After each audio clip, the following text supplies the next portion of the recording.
Novxanı deyib bunlar bu pek saxla gilən başının çiləyi olur papağı bu pek saxla gilən Novxanı deyib bunlar bu pek saxla gilən başının çiləyi olur papağı bu pek saxla gilən Novxanı deyib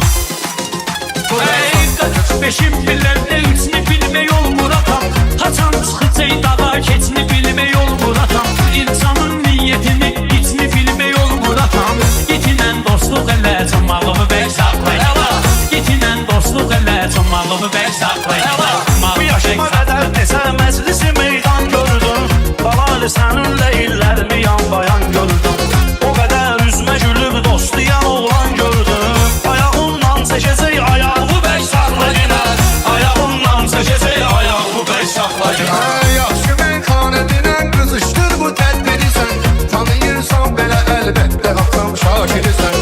Ədilir günə qədmin karoldi şairisən Ozağın şairisən ozağı bək saxlayın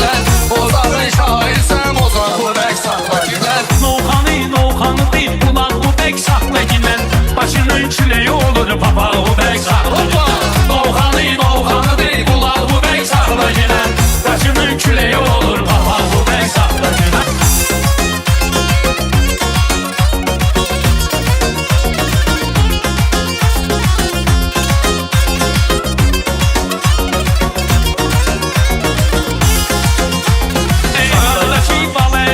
Meyxananın marağı var O yerdə yaxşı sözün, yaxşı səsin sokağı var Bakı bir kitabdır ki, 10-32 varağı var Başlısan borcum deyib varağımı bək saxla gilən Başlısan borcum deyib varağımı bək saxla Mən saxlanan ölən vaxtı gəl mənə yaz dost kimisən Olmusan Ruslana hər vaxtları xas dost kimisən O kürəkdən vurana uyma əsas dost kimisən O çörək kəsdiyimiz bıçaqlı bək saxla gilən O çörək kəsdiyimiz bıçaqlı bək saxla gilən Onsuz dünya boşanıb dul gələcəksən tərəfə Sən də